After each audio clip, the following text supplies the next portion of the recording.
കിഴക്കൻ രാജാക്കന്മാർ ഒരുമിക്കുന്നു. ഇസ്രയേലിൻ്റെ കിഴക്ക് കിടക്കുന്ന ചൈന അടക്കമുള്ള രാജ്യങ്ങൾ, ഇറാൻ, ചൈന, അതുപോലെ തന്നെ റഷ്യ. ഇപ്പോൾ ഇന്ത്യ കൂട്ടുകെട്ടിലുണ്ട്, ഒരു ബാന്ധവത്തിലുണ്ടെങ്കിലും ഇന്ത്യ വളരെ പോളിസി ഉള്ളൊരു രാജ്യമാണ്.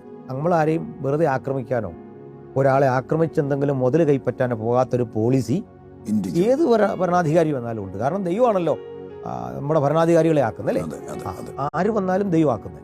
പക്ഷേ ബാക്കി രാജ്യങ്ങൾ എടുത്താൽ ഒരു വലിയ അലയൻസ് അവിടെ ഉണ്ടാകും.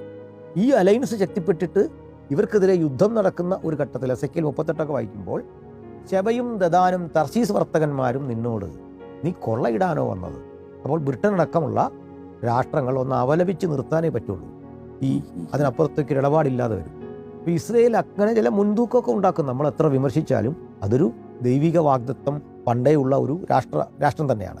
അവരെ ഒഴിവാക്കിക്കൊണ്ട് നമുക്ക് എസ്കറ്റോളജി വിശദീകരിക്കാൻ വയ്യ. എങ്കിലും സമകാലിക സംഭവങ്ങളുടെ പൊളിറ്റിക്സിനോട് നമുക്ക് യോജിപ്പില്ല. ആ പൊളിറ്റിക്സിന്റെ പക്ഷത്തല്ല. അപ്പോൾ നമ്മൾ സമാധാനമാണ്, ഇസ്രയേലിന്റെ സമാധാനത്തിനായി പ്രാർത്ഥിപ്പിക്കുന്നു നമ്മളോട് പറയുന്നു. ഇതെല്ലാം സൂചിപ്പിക്കുന്നത് ഇത്തരത്തിലൊന്നാണ്. ഇനി മറ്റൊന്നാണ് AI, ആർട്ടിഫിഷ്യൽ ഇന്റലിജൻസ്. അതൊക്കെ വെളിപ്പാട് 13 നിഷ്പക്ഷമായി വായിക്കുന്ന ഒരാൾക്ക് മൃഗം സംസാരിച്ചു, പ്രതിമ സംസാരിച്ചു എന്നൊക്കെ പറയുന്നത് പണ്ട് വലിയ തമാശയായിട്ട് തോന്നി. ഇന്നത് എത്ര ആധികാരികമായി നമ്മുടെ മുമ്പിൽ വന്നിരിക്കുന്നു. അപ്പോൾ എൻ്റെ ഒരു സന്തോഷം, അങ്ങ് കണ്ടിട്ടുണ്ടാകും, ഒരു മതേതര ചാനലിൽ 2 സുഹൃത്തുക്കൾ ഇരുന്നു കൊണ്ട് ബൈബിൾ സംഭവങ്ങൾ, അക്രൈസ്തവരായ 2 പേര് സംസാരിക്കുകയാണ്. അവർ ഇത്രയും പഠിച്ചപ്പോൾ എനിക്ക് വലിയ സന്തോഷം തോന്നി. മനസ്സിലായില്ലേ?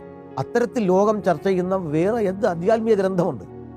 അപ്പോൾ സമകാലിക സംഭവങ്ങളെ വായിച്ചെടുക്കാൻ പാകത്തിന് ഈ ഗ്രന്ഥം, ഇതൊക്കെ എഴുതുന്ന കാലം ന്യൂ ടെസ്റ്റമെന്റ് കാലം പോലും അല്ല. പണ്ട് യേശു ജനിക്കുന്നതിന്റെ 1000 ആണ്ട് മുമ്പ് ജീവിച്ചിരുന്ന പ്രവാചകന്മാർ പറയുന്ന സംഭവങ്ങളുടെ പശ്ചാത്തലത്തിൽ അതാണ് ഇത് എന്ന് ഉറപ്പിച്ച് സ്ഥാപിക്കാൻ കഴിയത്തക്ക വിധം പുനരാഗമന സത്യങ്ങൾക്ക് നിരവധി വസ്തുതകൾ.